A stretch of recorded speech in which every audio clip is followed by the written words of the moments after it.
Hey everybody. So we thought that we would come with an update because Bruce and I, following the last debate, or I guess the first debate, have gotten a lot of similar questions from many of our supporters. So we figured we'd do a quick update video to go over what we're seeing and hearing on the ground and hopefully give you guys a little bit of insight in what to expect this general election season. So Bruce, the question on everybody's mind right now is, will Biden be the nominee in November?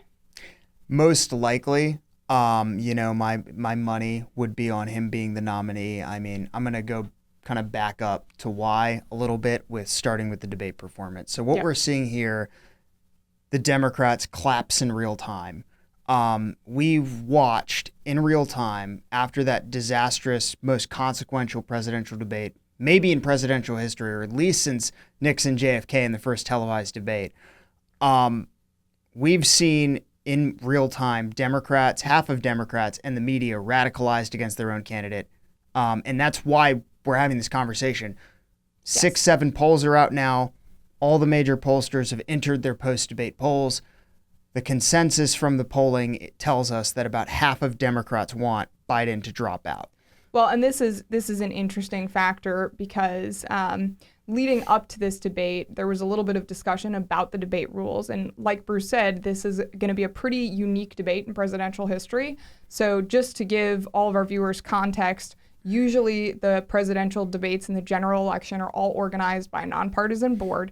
This is the first one that wasn't, and that was actually by request of the Biden campaign. And so they had some pretty ridiculous rules going into this, including a 2-minute delay between when things actually happened in the studio versus when it was broadcast. There was no audience, as folks who watch the debate might recognize, which is a big switch from previous debates. No media either. No media allowed, just CNN. Yeah. Yeah, and that's completely unique. That's never happened before. The locked out media access, no audience.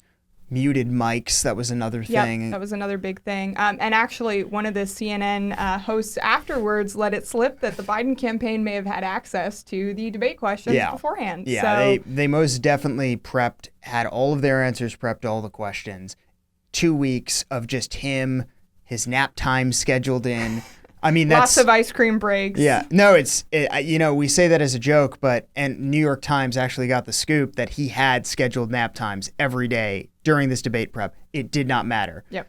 It was the most catastrophic performance ever. The jig is up. This is almost like when a Ponzi scheme gets discovered in real time, where you see everyone kind of at once realize, oh, wow, we've been lied to.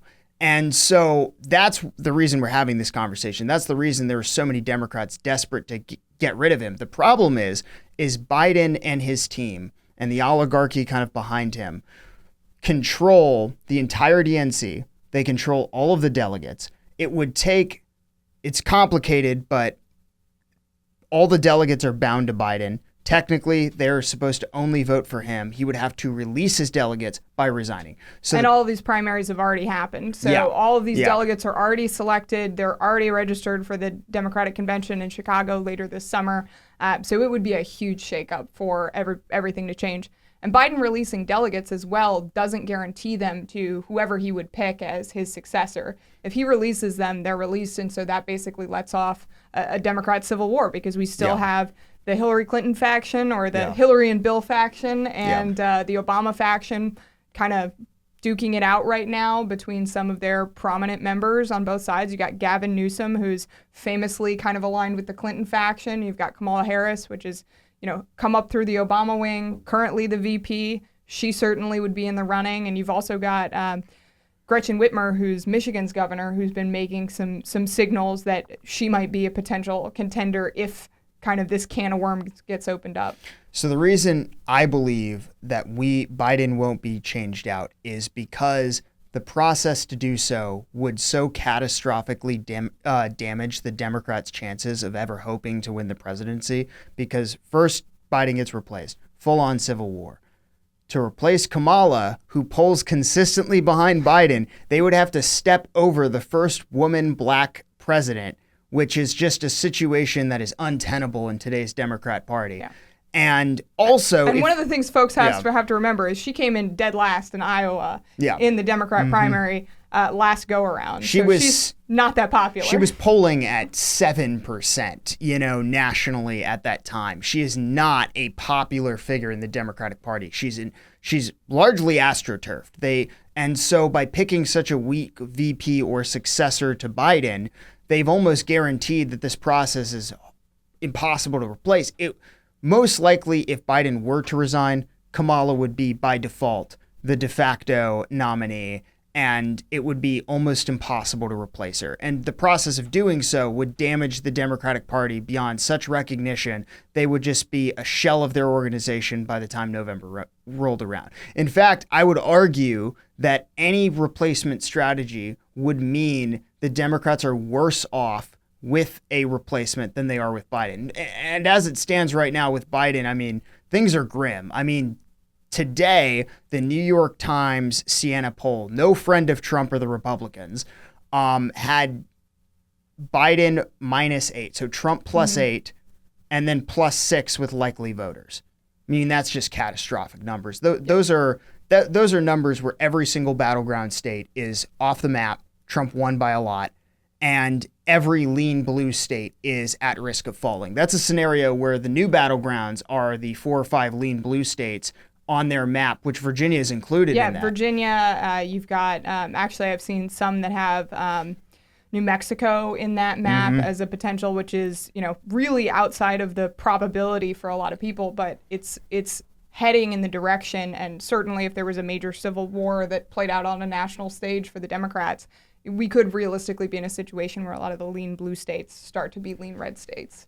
Post-debate, there's been one poll showing New Hampshire +2. There's another poll showing Virginia, Republicans in the lead in Virginia. There's polling showing neck and neck in Minnesota and New Mexico. Yep. This is catastrophic territory for the Democrats. And the reason we're seeing all of the media leaks, all of the noise, all of the this or that, is he going to be replaced? All these Democrat officials now on the record saying maybe we should replace him, the media calling for his head. The reason you're seeing that is because there is a concerted effort from an undisclosed, anonymous Democrat or multiple Democrat coalitions attempting to pressure Biden out of the race. This is a pressure campaign to attempt to force him out of the race because he won't, or really, Jill and Hunter won't let him.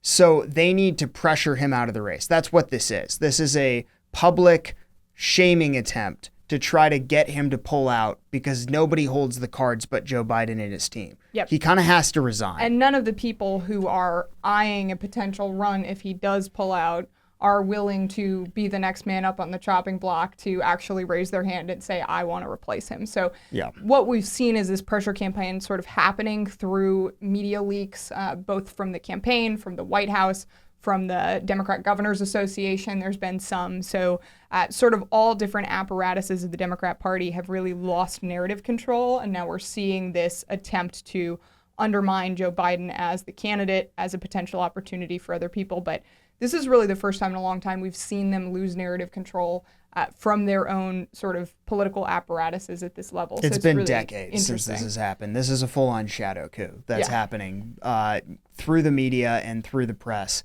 And I'll say this is telling. There have been 4 Democrats that have either called for him to resign or tacitly endorsed Trump. One tacitly endorsed Trump. The other 3 just called for him to resign, or at least admitted Trump is going to win, and we're going to have to be okay with that. These are Democrat congressional nominees primarily? No, they're all congressmen and women. So I'm not even talking nominees. About that. Yes, there are nominees too, but this is just the 4 you have. So I guess 3 Democrat congressmen and then 1 nominee in this case. I think there's a few more that have piled on, but these are the important ones to talk about. You have Jared Golden in Maine. This is a district Trump won. You're going to notice this theme in a second. This was a district Trump won. Writes an op-ed to Bangor, the local paper, saying that Biden's going to win and that's okay. Trump's going to win. Trump's going to win. Trump's going to win and that's okay. Had my own little Biden moment there. Yeah. So the next guy, Adam Frisch, who is a nominee, but he's someone of, the DNC loves him. Also, he called on him to resign. another district Trump won in Colorado. And then the third Trump majority district of the four would be Congresswoman Gluskamp-Perez, who beat Joe Kent in the midterms, who is also saying Biden should resign. Trump is probably going to win. And this is also a swing seat. Yes, this is a swing seat. Trump won this district. It's a key seat that Republicans can win, who is essentially trying to throw her nominee under the bus and disassociate herself from him a little bit in a desperate ploy to win her race as a backstop to Donald Trump. We've also seen actually the new Democrat nominee, Missy, I'm blanking on her last name, but in the 2nd Congressional District in Virginia, who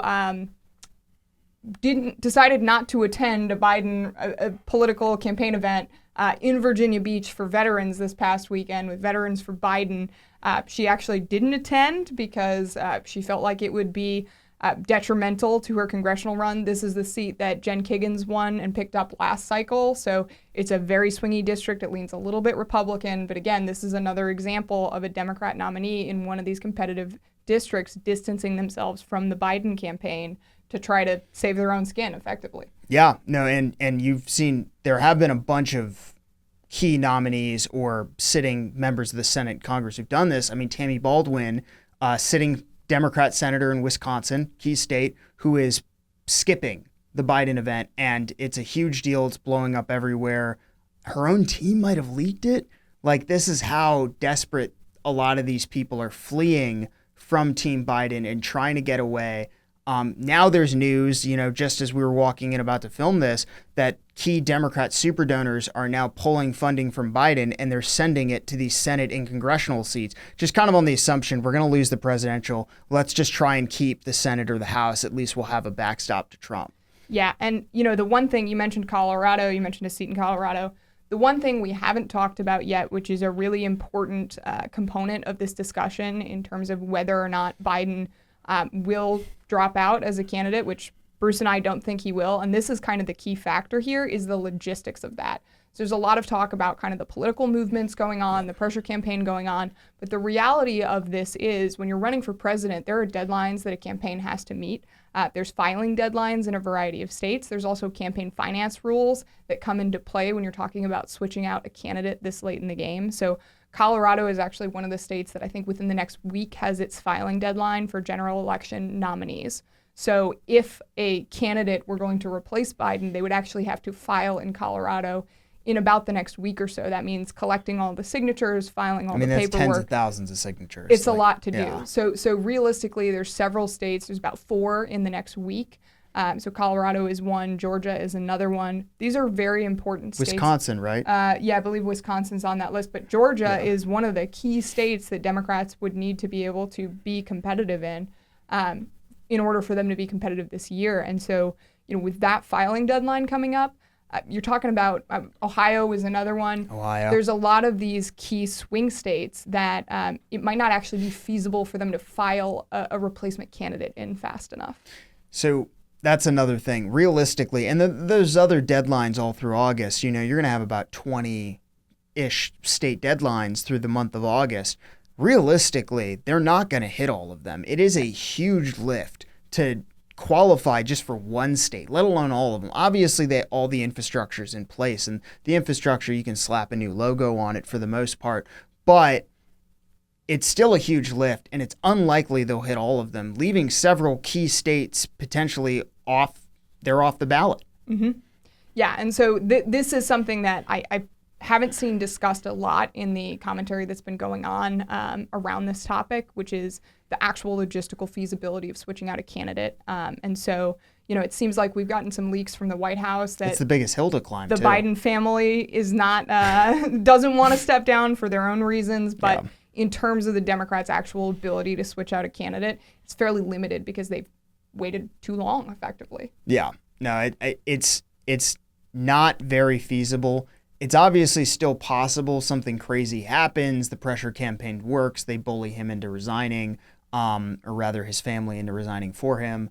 But it's very unlikely. From where we're sitting, it's unlikely Biden is replaced and most likely will be the nominee by the end of the Democratic convention on August 19th. And that's the convention date. So just an important date to keep in mind as you're tracking this. That's how long the timer has until it runs out. Yeah, that is an important thing to keep in mind. Obviously, the Republican National Convention in Milwaukee is coming up in about 2 weeks now. So that kicks off on July 14th. So you're going to see a lot of movement. You'll probably hear some information about Trump's vice president coming out in the next few weeks here.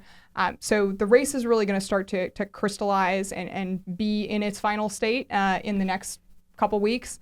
So it'll be interesting to watch. It's certainly interesting to keep the conversation going. But one thing that I do want to end on, because, a lot of this week has been great news. There's been fantastic Supreme Court decisions that have come out this week that impact this election and lots of other things. It's been a great week for conservatives in terms of national news. But a friend of mine tweeted something the other day that I think is important for our supporters to keep in mind, for us to keep in mind, is that even though right now it looks really great for conservatives on the national stage in terms of our ability not just to pick up the White House, but to pick up a lot of these swing congressional districts and Senate seats, is that we should always run like we're 10 points behind, regardless of whether or not we're in the lead. So, Bruce and I are going to continue to be focused on Virginia's 7th congressional district here, really trying to flip that seat. It's a critical congressional win this year. We have a great candidate in Derek Anderson. But for everybody who's watching this, don't assume that because we're, watching the Democrats implode in real time that we're still going to win. We still need to put in the groundwork to take advantage of this. It's a lot of fun to watch, but this is a very partisan, balkanized electorate. We're talking about tiny percentage points of people that are peeling off, even through all of this. I mean, Family Foundation Action, we're just doubling down. We're working twice as hard. This is the exact environment we can win Virginia, and it's the exact environment we can flip the 7th in. So that's why it is so important that we double down, we triple down on what we're doing. We don't back off. The news story is fun. We enjoy it, but it doesn't change fundamentally what we plan to do. Yeah. So with that, I guess we'll sign off. And as always, feel free to reach out to Bruce or I with any of your questions. We had a lot of fun doing this, and we hope that you enjoy watching it. And if you'd like to be a part of what we're doing to flip Virginia, to pick up a congressional race here in Virginia, to help contribute to this national win, and to really getting conservative policy accomplished at the national level, please visit our website, familyfoundationaction.org/join the movement. That's how you can find out more about what Action is doing and support us.